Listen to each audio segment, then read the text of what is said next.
Bojonegoro.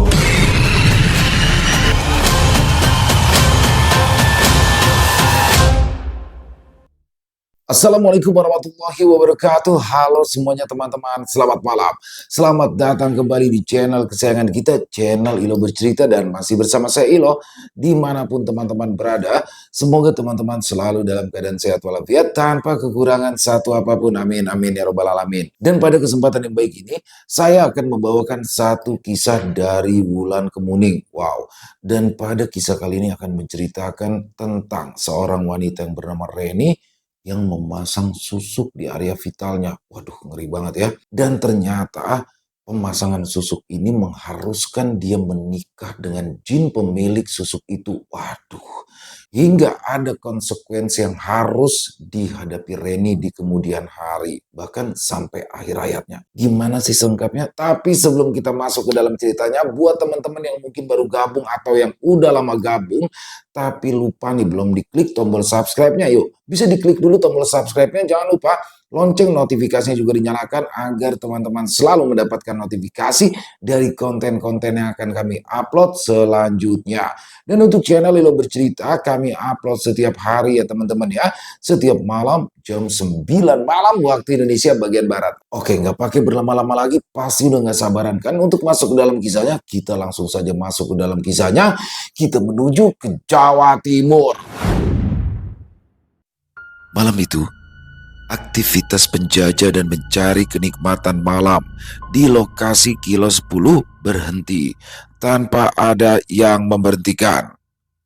Para perempuan yang sudah terlanjur berdandan seksi dan menor memilih meliburkan diri, membuat para pekerja tambang yang sejatinya akan menuntaskan hasrat urung. Mereka hanya bercengkrama sambil minum minuman keras untuk mengenang kepergian sang primadona yang selalu menjadi candu buat mereka kembali ke tempat itu, menyisihkan pendapatan untuk bersenang-senang menyenangkan diri. Malam terus beranjak. Akhirnya terdengar juga suara musik di bar bagian depan. Asap rokok dari bibir-bibir hitam mengepul di udara. Botol bir bintang dan bir hitam bercampur anggur cap orang tua berjejer di meja kayu yang didesain menyerupai meja bar. Di sana, 4 lelaki berpostur tubuh tegap dan kulit hitam duduk melingkar. Om Leman, Berto, Henry, dan Michael, mereka baru tiba dan mendapati kenyataan kabar Reni mati. Berto menatap ke arah pintu wisma penuh kenangan yang diberikan garis polis lain.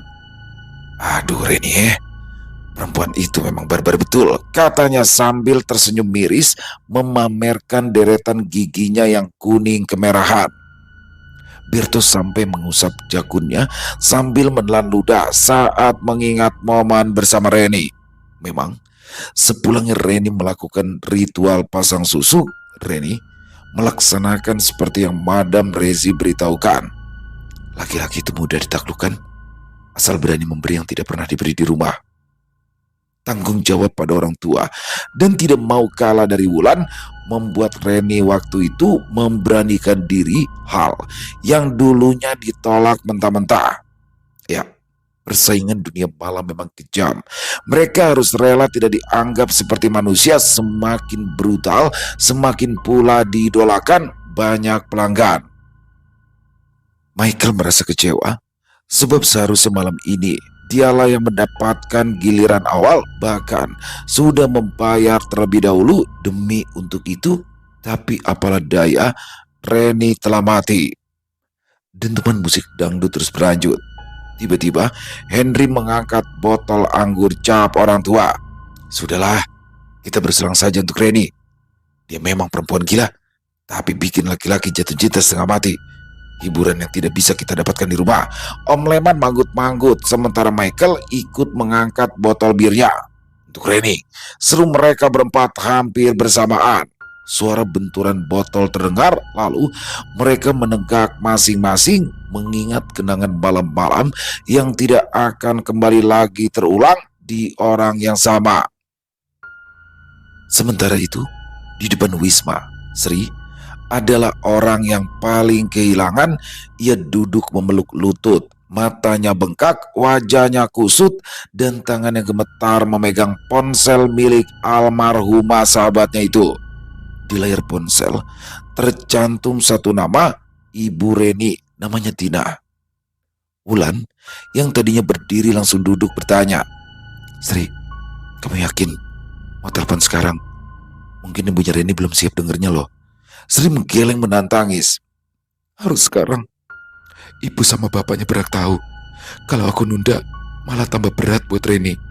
Ya, Sri merasa bertanggung jawab atas kawannya itu. Diingatnya betul, perjuangan menumpang mobil dari perusahaan demi untuk bisa sampai di Pelabuhan Pamoko terombang-ambing di atas laut selama 7 hari 7 malam demi untuk laris. Belum lagi perjuangan melakukan ritual di dukun. Sri menarik nafas dalam, meratap seperti apapun tidak akan membuat Reni hidup. Lalu ditekannya tombol panggil. Nada sambung terdengar lama dan akhirnya diangkat. Sri cepat-cepat bersuara, "Halo Bu Tina." "Halo, ini siapa ya? Kenapa pakai nomornya Reni, Dok?" Suara Bu Tina di ujung sana bertanya. Sri menutup mulut dengan sebelah tangan, berusaha menyamarkan tangis. Suaranya dibuat setenang mungkin saat menjawab, "Iya Bu, maaf kalau aku lancang. Perkenalkan, aku Sri Wahyuni, temannya Mbak Reni di tempat kerja." Suara ramah Bu Tina di ujung sana menimpali, "Oh, Sri toh. Waktu pulang tahun lalu Reni sempat cerita tentang kamu. Gimana kabar Reni, Dok?" Sri terdiam. Tenggorokannya terasa kering. Wulan mengusap-ngusap pundaknya, memberi syarat agar ia kuat. Sri mengangguk, lalu terbata-bata bicara, "Bu, aku mohon Ibu kuat ya. Aku mau sampaikan berita penting." "Kabar apa, Tondo?" tanya Bu Tina, nada suaranya mulai cemas. Air mata Sri menetes lagi, kali ini disertai tangis yang meninggi. "Reni, Bu. Reni udah gak ada. Dia meninggal dunia barusan." Suara Bu Tina langsung membeku hening beberapa detik, lalu tiba-tiba terdengar teriakan histeris. "Innalillahi. Dok, jangan ngomong sembarangan. Maksud kamu apa? Meninggal gimana? Reni itu anakku." Sri langsung menyalakan tombol speaker, nadanya serius saat bicara. "Aku gak bohong, Bu. Tadi dia ditemukan di kamarnya, udah gak bernafas. Sekarang jenazahnya lagi di rumah sakit buat visum." Gak mungkin. Kemarin malam dia masih video callan sama Ibu." Suara Bu Tina bergetar. "Dia bilang mau pulang bulan depan, mau nerusin bangunan yang belum jadi. Kamu jangan bercanda, jangan bohongi Ibu."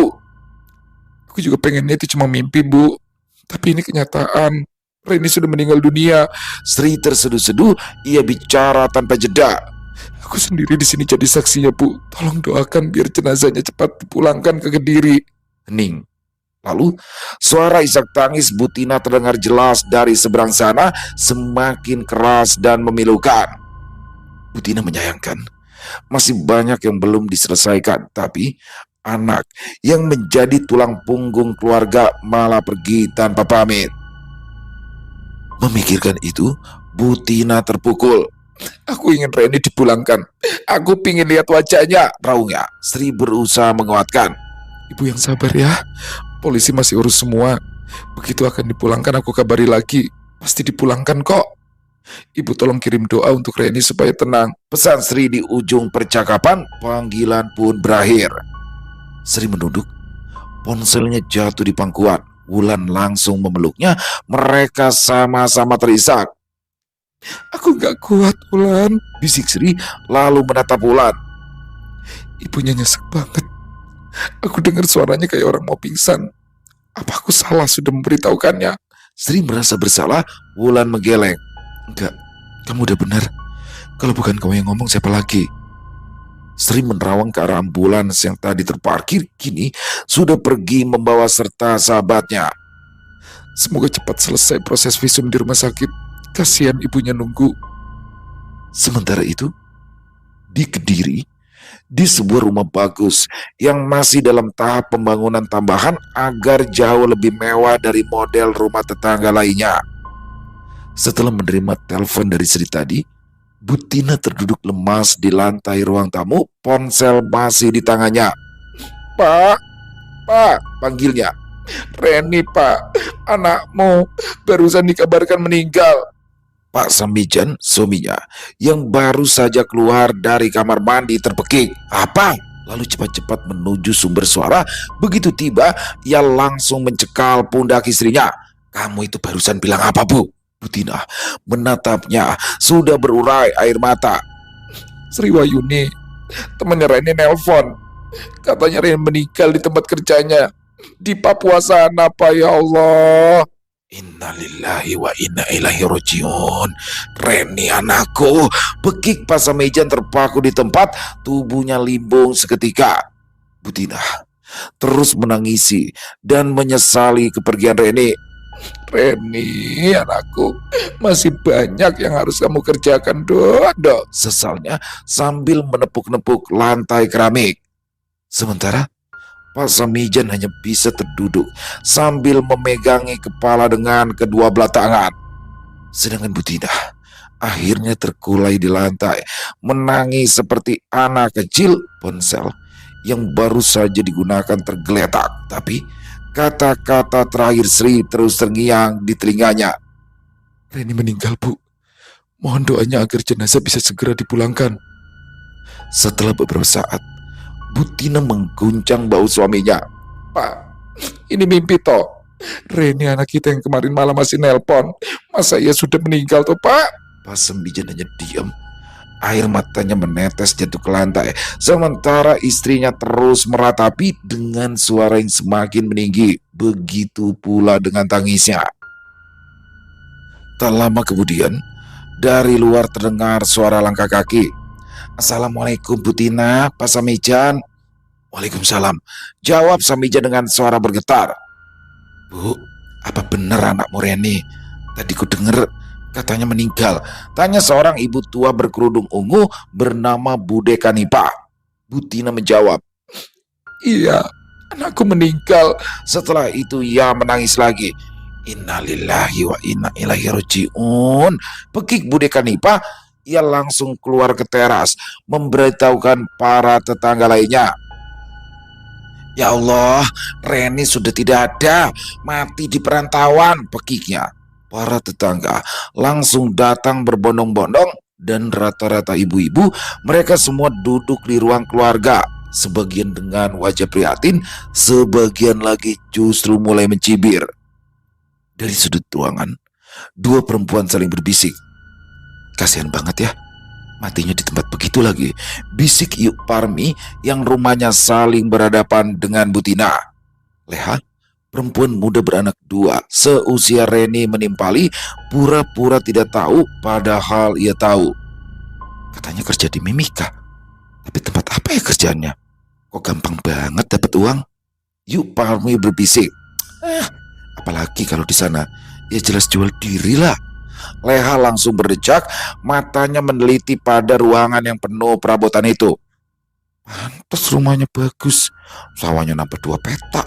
Ternyata dagang apem. Yu Parmi langsung menggeridik. Ngeri. Orang sana kan badannya gede-gede, itunya pasti jumbo kan? Serem, pantes mati muda. Leha yang ikut-ikutan membayangkan merasa ngeri. Amit-amit, jangan-jangan jebol ya. Yuk Parmi cepat-cepat menimpali.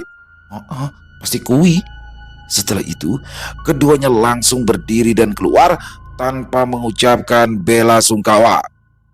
Butina, yang sedari tadi pura-pura tidak mendengar, akhirnya emosi. Kalian berdua, tolong jangan ngomongin anakku lagi. Yuk Parmi menghentikan langkah, menengok. Saat bicara ekspresinya tidak merasa bersalah. Itu kan ngomongin kenyataan loh.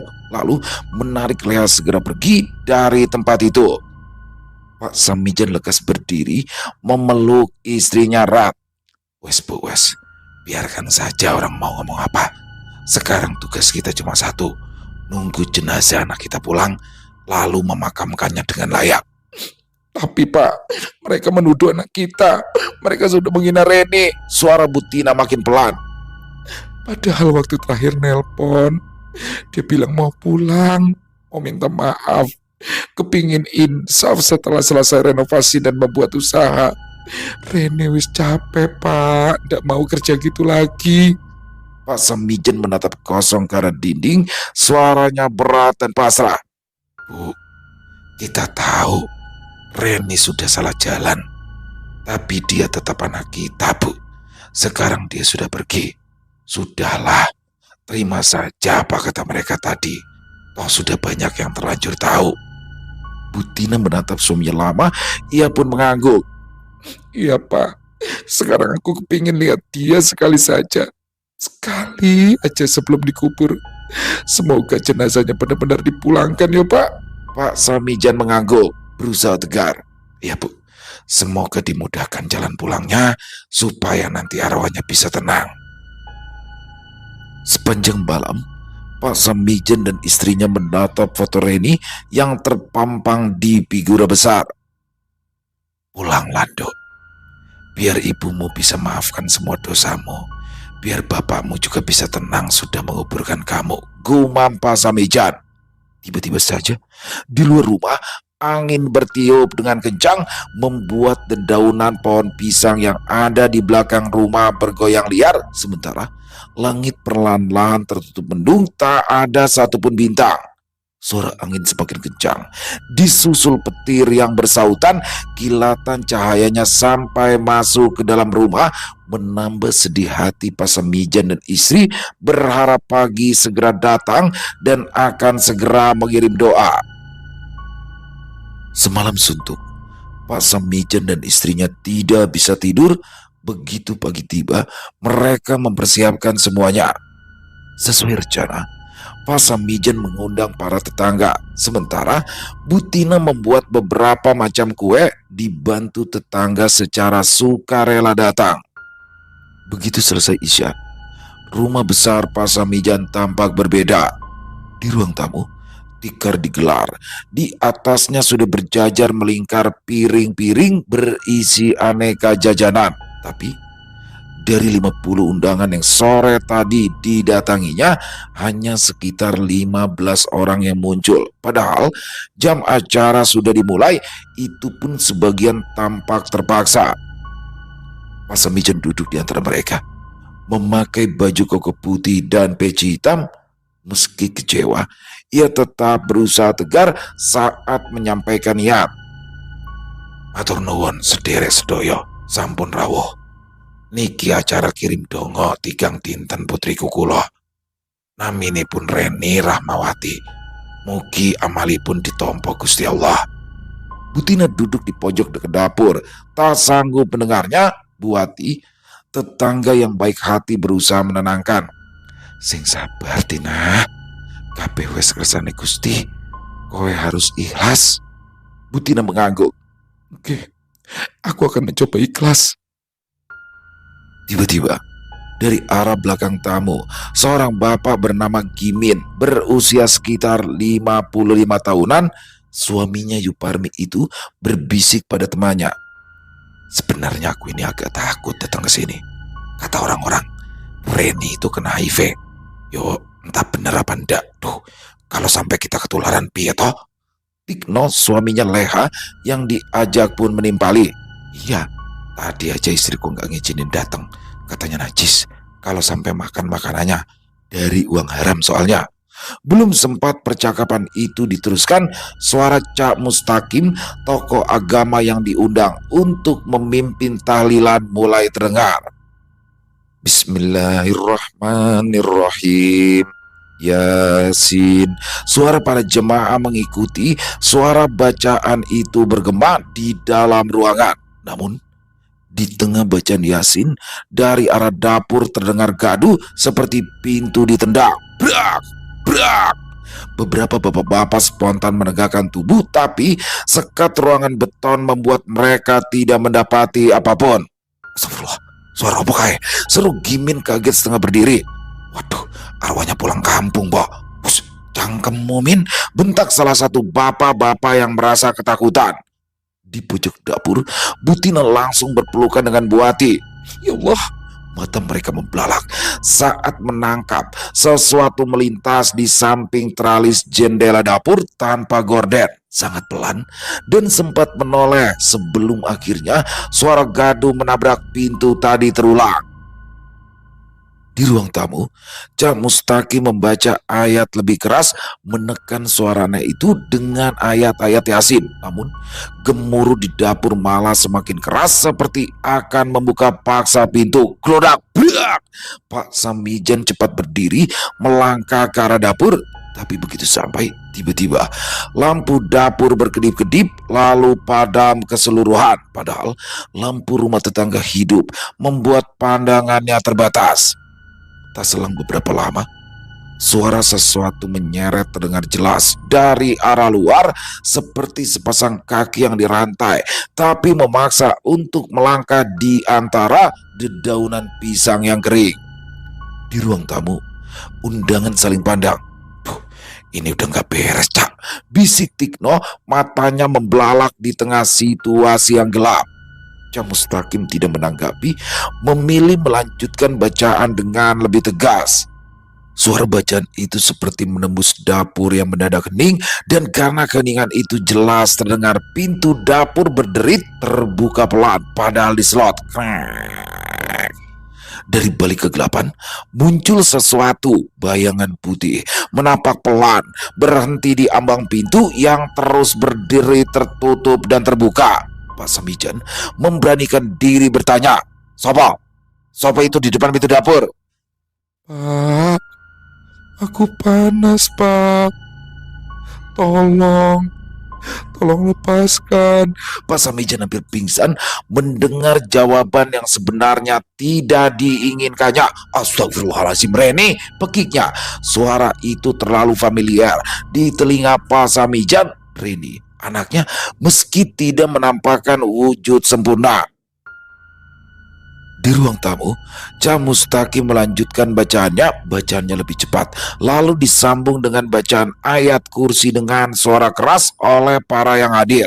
Suasana jadi semakin menegangkan, apalagi angin bertiup kencang membawa aroma kembang kuburan yang begitu tajam menusuk hidung, memenuhi seluruh ruangan.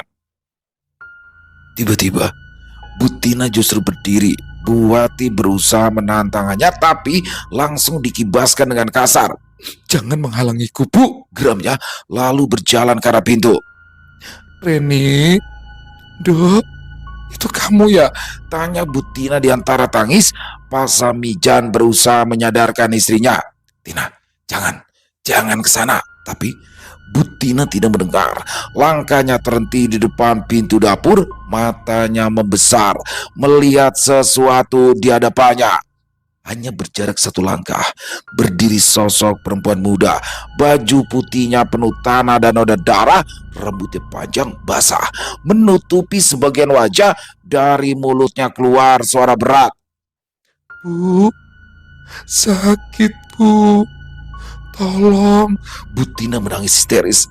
Reni, siapa yang menyakitimu? Tanyanya. Kedua tangannya berusaha memeluk, tapi hanyalah angin yang direngkuh membuat langkahnya maju setapak demi setapak. Tina, awas, jangan dekat-dekat, pekik Pak Samijan, tapi istrinya tetap mendekati. Beberapa langkah sudah di luar.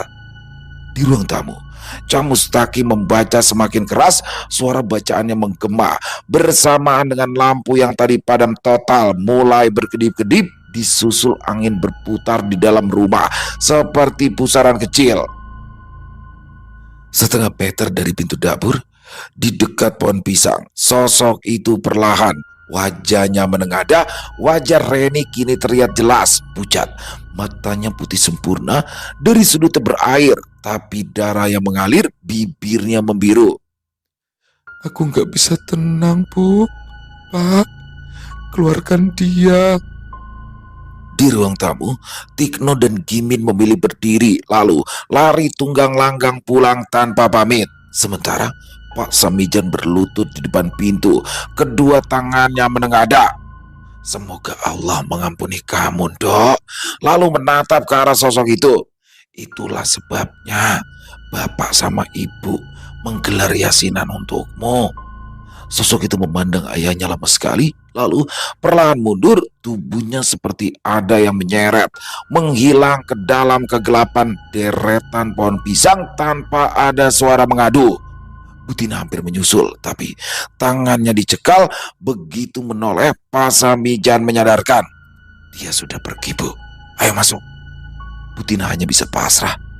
Begitu sampai di depan pintu dapur, ia kembali menoleh memastikan, tapi yang ada hanyalah gelap dan lampu seluruh ruangan menyala stabil.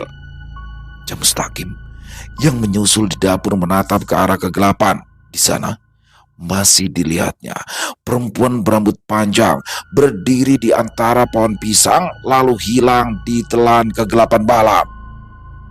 Arwahnya belum tenang. Kita harus terus mendoakan dia.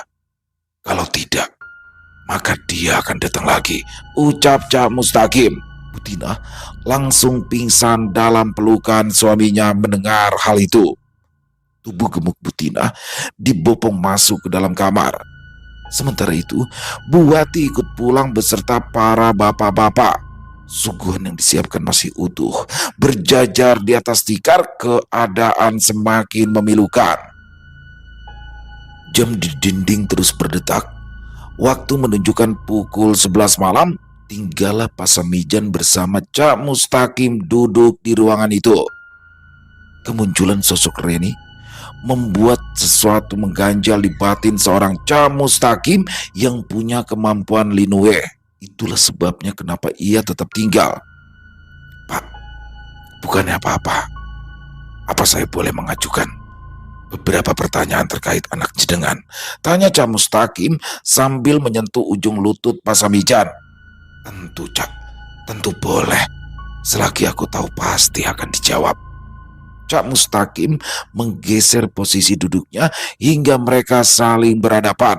Lalu dengan hati-hati ia bertanya, begini Pak, apakah semasa hidupnya almarhumah pernah melakukan sesuatu yang musyrik? Seperti memasang susuk misalnya. Wajah Pasamijan langsung pucat. Waduh, kalau untuk itu aku nggak tahu apa-apa. Betulan aku nggak tahu, Cak. Sumpah. Cak Mustaqim menggeleng, lalu sambil menatap dalam ia bicara lagi. Gak perlu pakai sumpah-sumpahan segala, Orailo. Gak bagus. Ya wes, kalau begitu aku akan berkata jujur. Boleh apa enggak? Boleh, Cak, boleh. Aku malah senang kalau sampean mau kasih tahu. Pasamijan makin penasaran. Memang selama ini Pasamijan tidak tahu menahu urusan seperti pasang susuk atau mistis lainnya, tapi kalau soal anaknya menjual diri, jelas dia sangat tahu. Cak Mustaqim tidak henti memutar tasbih di tangan, berulang kali menghela nafas seolah apa yang ingin dikatakannya adalah sesuatu hal yang sangat berat, terlalu rahasia untuk diketahui. Tolong beritahu, Cak, tidak usah sungkan. Mohon Pak Sumaji. Baiklah kalau begitu. Anak jenengan, almarhumah, telah menikah dengan jin. Astagfirullahaladzim.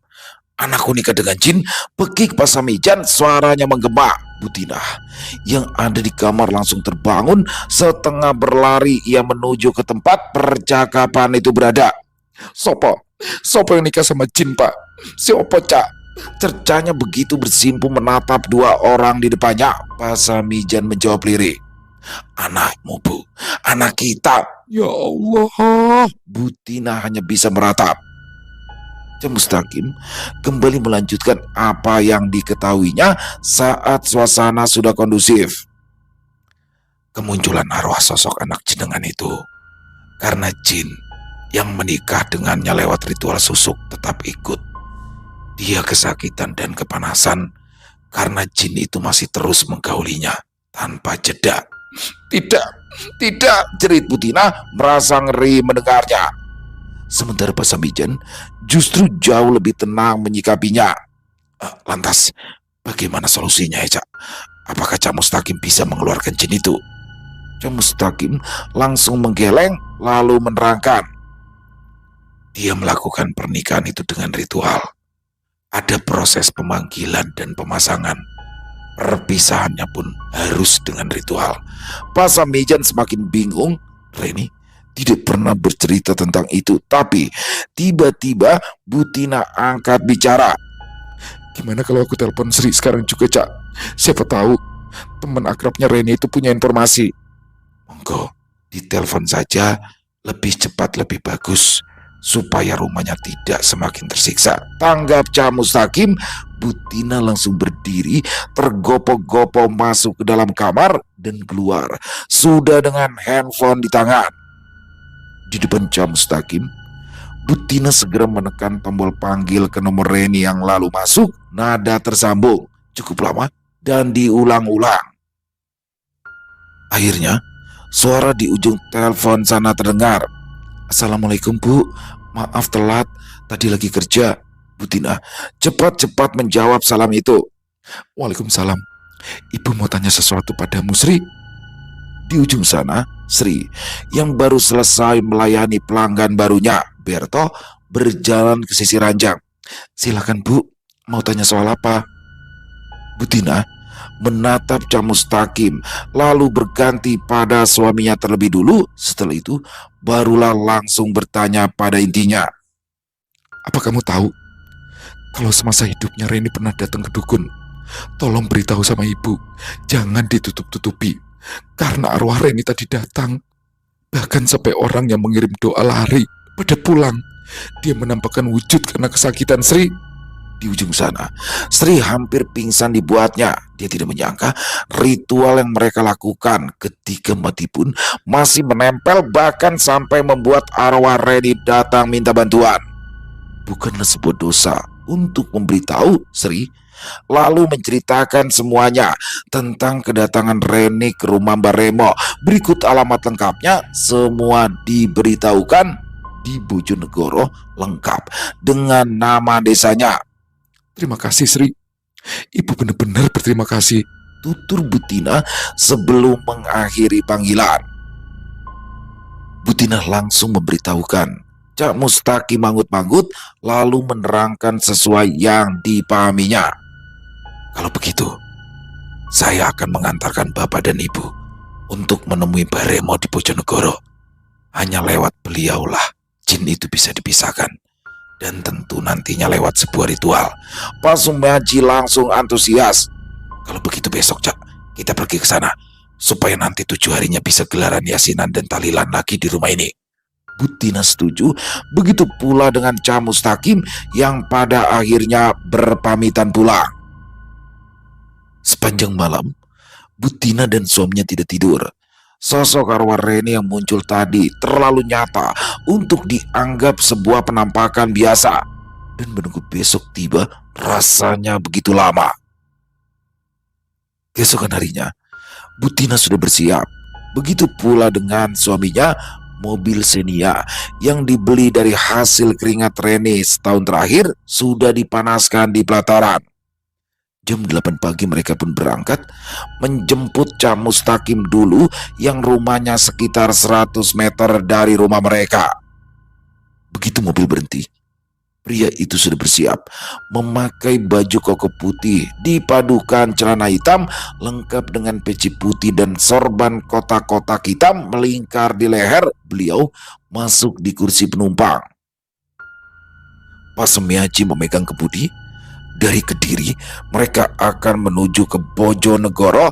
Alamat yang sudah di tangan. Hanya satu harapan mereka, bisa bertemu dengan pria yang bernama Mbak Remo. Setelah menempuh perjalanan selama 5 jam, akhirnya mobil melewati Gapura, desa Gunung Sari yang menjadi patokan rumah Mbak Remo. Dikarenakan tak bisa dilalui roda 4, 3 orang itu harus menumpang ojek.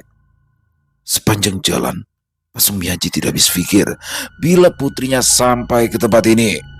Begitu motor ojek beriringan sampai di rumah sesuai dengan ciri-ciri yang diberitahukan, semuanya merasa lega sebab lampu di rumah itu menyala terang dan pintunya terbuka lebar.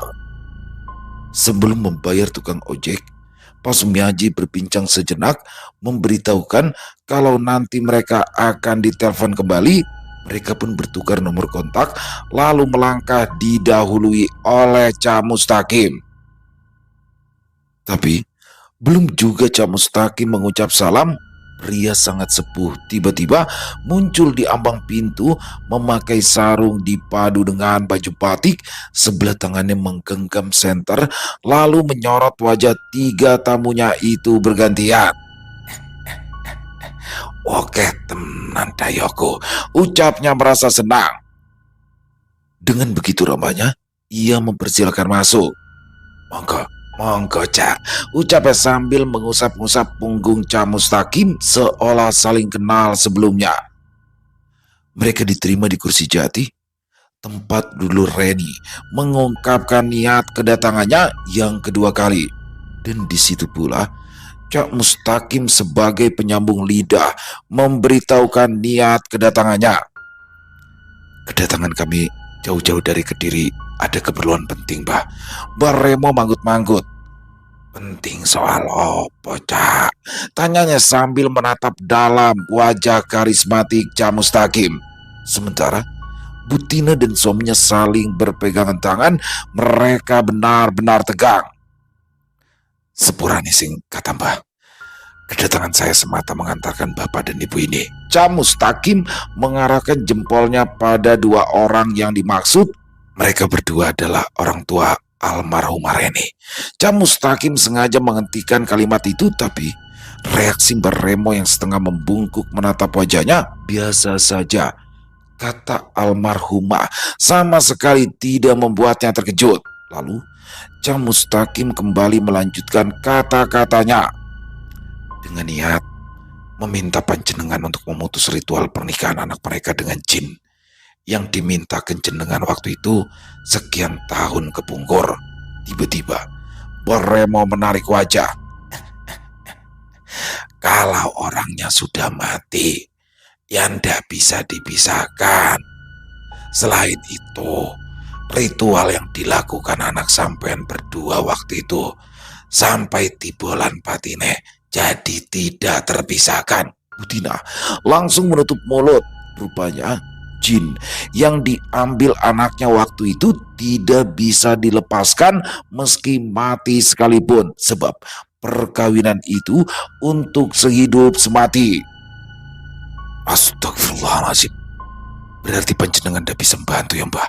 tanya Cak Mustaqim memastikan rupanya hal yang ditakutkan benar adanya.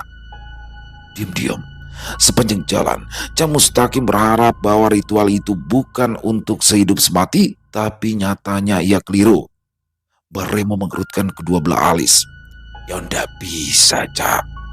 Mendengar itu, akhirnya Butina pun pingsan. Sekitar 20 menit kemudian barulah ia siuman. Dan mereka pun langsung pamit pulang begitu ojek yang sudah ditelepon membunyikan klakson di pelataran depan. Ketiganya naik di atas motor. Remo mengantarkan hingga ke bibir jalan. Begitu motor semakin menjauh, tawanya menggelegar. "Dikira menikah sama jin itu bisa cerai saenak udelnya dewe. Menungso. Remo menggerutu sambil masuk ke dalam rumah. Begitu sampai di rumah, tidak ada yang bisa dilakukan orang tua Reni. Bahkan pada malam ke-7, karena takut terjadi sesuatu, mereka malah tidak mengadakan yasin dan tahlil. Rumah besar itu sepi. Yang dilakukan hanya menunggu, berharap jenazah segera dipulangkan cepat. Telah mendapatkan telepon dari pihak yang berwajib. Namun segala sesuatu butuh waktu. Setelah hasil visum keluar, jasad Reni dibersihkan dan dimandikan. Tubuhnya dibaringkan ke dalam peti kayu, lalu dimasukkan lagi ke peti seng yang disegel rapat. Di luar kamar jenazah, suara pengurus administrasi sibuk mengurus surat izin penerbangan antar provinsi, tanda tangan kepala rumah sakit dan cap kepolisian. Sore hari, peti itu dibawa dengan mobil jenazah ke Bandara Moses Kilangin. Penerbangan malam menuju Surabaya sudah disiapkan. Kargo khusus berisi 1 nama, Reni, perempuan tanpa pendamping. Akhirnya, jenazah Reni tiba di Bandara Juanda, Surabaya.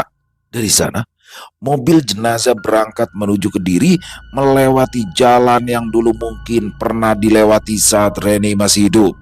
Tidak ada iring-iringan, tidak ada sanak keluarga yang datang mendampingi. Suara sirine membelah jalanan desa, berhenti di depan rumah, simbol perjuangan dan kerja keras. Di pelataran, sudah banyak warga desa berkumpul. Di ruang tengah, peti dibuka untuk disemayamkan sebentar sebab malam itu juga akan segera dikebumikan. Butina terpukul sambil berusaha membelai. "Reni, anakku," bekiknya, berusaha memeluk, ingin mengembalikan waktu yang sudah terlanjur berhenti. Cak Mustaqim buru-buru menenangkan. "Sudah, Bu, jangan menangisi kehilangan secara berlebihan. Doakan saja almarhumah supaya tenang di alamnya."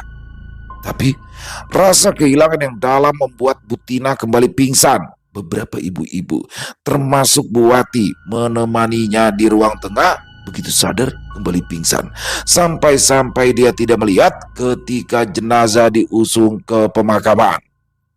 Jam 12 malam, jasad Reni Rahmawati dimasukkan ke liang lahat. Pasamijan jauh lebih tegar. Tangan tuanya menepuk-nepuk gundukan tanah basah sambil terus berucap, "Yang tenang ya, Dok. Bapak sama Ibu sudah ikhlas." Sementara Cak Mustaqim membacakan talqin untuk membimbing roh si mayit agar menjawab pertanyaan malaikat mungkar dan nakir di alam kubur. Begitu selesai, Gimin, Tirno, dan semua yang hadir mengamini secara berjamaah. Kemudian mereka mulai meninggalkan tempat pemakaman satu persatu, disusul yang lainnya pergi, hanyalah tinggal beberapa orang saja. Bertepatan dengan itu, angin di area pemakaman bergemuruh. Cabang-cabang kembang Kamboja yang tumbuh menjulang bergoyang dengan kasar. Cak Mustaqim segera beranjak, sementara Pasamijan masih mengusap-ngusap nisan anaknya, merasa tidak percaya. Tapi inilah akhir dari kisah sang kupu-kupu malam, si tulang punggung keluarga. Yang tenang ya, Dok. Semoga diluaskan kuburmu. Bapak ndak bisa berbuat apa-apa, ulang Pasamijan, kemudian berjalan menyusul langkah Cak Mustaqim yang dalam sekejap sudah berada di bibir batas area pemakaman. Begitu suara langkah semakin menjauh, meninggalkan sepi, Reni terbangun, tubuhnya menggeliat, tapi ruang sempit itu tidak memberikannya keleluasaan. Di mana aku?" jeritnya. Kedua tangannya berusaha mendorong dinding yang terlalu sempit mengukung ruang geraknya. Tidak ada lagi bising lagu dangdut, tidak ada kata-kata mesum dari para pemujanya, apalagi canda kawan-kawannya. Tidak, bekiknya lagi, tidak sadar. Tubuh Reni meringkuk. Ruang lembab membuat dingin menusuk tulang. Tidak ada bantal, tidak ada tikar, apalagi lampu. Di saat tubuhnya menggigil, sentuhan hangat menyusup permukaan kulitnya bagian belakang, muncul dari tulang belikat. Reni terkejut. "Sopo?" tanyanya, matanya yang putih sempurna berputar-putar. "Aku adalah suamimu." Jawaban mendesis itu menyatu dengan tubuh Reni yang sudah menjadi mayat dan berada di alamnya. Reni memejam, tubuhnya gemetar. Dari kejauhan terdengar derap langkah berat, 2, kemudian 3, lalu berhenti. Tiba-tiba hawa panas menjalari tubuh mayat Reni. Bersama dengan itu ada suara lain, lebih dalam, lebih berdesis, muncul dari arah belakang. Dari sosok tak kasat mata yang sejak ritual susuk vagina menempel di tubuhnya. "Aku teko." Reni membeku. Ya, itu suara yang sama, suara dari suami gaibnya. Sosok itu kini benar-benar menampakkan wujudnya. Bertubuh bukan seukuran manusia biasa, matanya merah, mulutnya lebar saat bicara. "Mereka akan mengambilmu, tapi kau bisa ikut denganku. Lari, Reni, Lari, ajaknya menarik tangan Reni dengan paksa. Tanah di bawah tubuh Reni mendadak bergetar hebat, sama persis seperti gempa bumi berkekuatan besar. Dua sosok tinggi muncul, berwajah mengerikan, berkulit legam, mata menyala biru membawa tongkat api. Udara di dalam kubur seketika bergemuruh. Tanah yang menjadi langit dan dinding mulai retak, membuat cahaya dari atas masuk. Tongkat api langsung menghantam tanah. Tubuh Reni melengkung ke belakang, menghantam tanah yang menjadi dinding. Secepat kilat, bayangan hitam tadi memeluk Reni. Erat tubuh mereka menyatu. Sekarang keluar. Reni menjerit sekeras-kerasnya. Tidak. Tapi tubuh mayat Reni sudah ditarik menghilang dari liang lahat. Sosok Reni dengan pakaian serba putih dan rambut acak-acakan menengok sana kemari, masih berdiri mematung di area pekuburan. Melewati siang malam, di bawah terik panas dan hujan, ia tak tahu arah jalan pulang. Sementara itu, setelah menggelar acara yasinan di malam 40 hari kematian Reni, menjelang maghrib, Pasamijan dan Butina datang untuk menyiram kubur. Tapi begitu air doa disiram, terdengar suara yang bukan berasal dari dalam tanah. Bapak, Ibu, tolong. Pasamijan dan istrinya langsung menoleh, mata mereka membelalak. Sosok Reni berdiri tepat di belakangnya, baju putihnya mulai usang. Sementara di belakangnya sosok hitam merengkuh. Dengan gerakan cepat, Pasamijan menarik lengan istrinya. Setan! Mereka lari tunggang langgang, meninggalkan kuburan. Sosok Reni langsung tertawa lebar. Aku setan. Aku setan.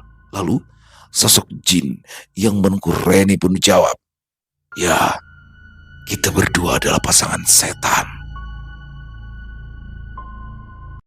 Selesai. Wow, luar biasa kisah dari Wulan Kemuning. Waduh, ini ternyata lanjutan ya dari kisah kemarin. Kisah dari lokalisasi di Kilo 10 yang ada di Tanah Papua. Ternyata apa yang sudah dilakukan Reni dengan memasang susuk di area vital. Waduh, ngeri banget. Konsekuensinya ngeri pakai banget ini teman-teman ya. Jadi di sini Reni ternyata sudah menikah dengan sosok jin pengisi susuk itu, dan bahkan sampai dia meninggal, dia tetap menjadi istrinya dan nggak bisa kemana-mana, bahkan langsung ditarik tuh jadi pasangannya. Wah, ngeri pakai banget ya. Dan di sini nggak dijelasin sih sama dukunnya Mbak Remo ya, tidak dijelaskan apa sih konsekuensinya gitu. Mungkin kalau dijelasin di sini Reni juga apa namanya nggak mungkin mau lah ya. Dan kita melihat bagaimana ya hukuman sosial yang diterima oleh keluarganya, oleh orang tuanya. Jadi mencibir tuh, masyarakat sekitar mencibir. Ya itu hukuman sosial ya. Ya menurut saya juga Reni nggak mau lah ya seperti itu pada dasarnya. Dan mungkin juga siapa sih orang tua yang mau anaknya menjadi seperti itu. Tapi ya entahlah mungkin karena keadaan atau apapun ya akhirnya terjadi. Jadi intinya memang perbuatan dia salah, tapi tidak boleh kita menghakimi sampai ngata-ngatain. Terus nggak datang ke tahlilannya. Waduh parah banget nih. Jadi kalau apalagi dia sudah meninggal ya sudah dimaafkan saja segala kesalahannya dan tetap didoakan yang baik-baik. Terlepas dari apakah doa itu diterima atau sampai padanya, itu bukan urusan kita teman-teman ya. Dan banyak sekali hikmah nih yang bisa kita ambil dari sini. Bagaimana juga perjuangan orang tua mereka bersama Cak Mustaqim menempuh perjalanan dari Kediri menuju ke Bojonegoro. Bojonegoronya juga di pelosok teman-teman, bahkan tidak bisa dilalui dengan roda 4. Jadi masuk ke dalamnya harus pakai kendaraan roda 2 atau motor. Tapi ya udah, Baremo bilang, kalau orangnya masih hidup, mungkin masih bisa dipisahin, diritualkan lagi. Tapi ya di sini Reninya sudah meninggal, jadi ya itu semuanya harus diikhlaskan, dipasrahkan begitu saja. Waduh, ngeri pakai banget ya. Semoga kita semua dihindarkan dari hal-hal buruk ya teman-teman ya. Dan Wulan Kemuning, terima kasih atas kisahnya yang luar biasa. Ditunggu lagi untuk kisah-kisah selanjutnya. Dan semoga kisah barusan bisa menghibur teman-teman semua ya, para pecinta penikmat horor misteri, lebih khususnya lagi kepada para subscriber dari channel Ilo Bercerita. Buat yang suka dengan videonya, bisa diklik tombol like-nya, tombol jempolnya, boleh juga dong dibantu di-share ya link videonya ini ke teman-temannya yang lain agar juga ikut merasa terhibur. Dan buat teman-teman yang yang mungkin punya komentar lain, punya pendapat lain, bisa menuliskan di dalam kolom komentar, ataupun hanya sekedar saling menyapa, silakan. Insya Allah kami akan menjawab satu persatu. Di akhir kata, saya Ilo mengucapkan permohonan maaf apabila mungkin dalam pembawaan kisahnya barusan ada kata-kata saya yang salah, ataupun ada kata-kata saya mungkin yang kurang berkenan. Saya mohon dibukakan pintu maaf yang seluas-luasnya. Sampai berjumpa lagi di konten-konten kami selanjutnya yang pasti tidak kalah serunya, yang pasti tidak kalah horornya. Masih bersama saya Ilo di channel Ilo Bercerita. Salam sehat, sukses selalu untuk kita semua. Wassalamualaikum warahmatullahi wabarakatuh.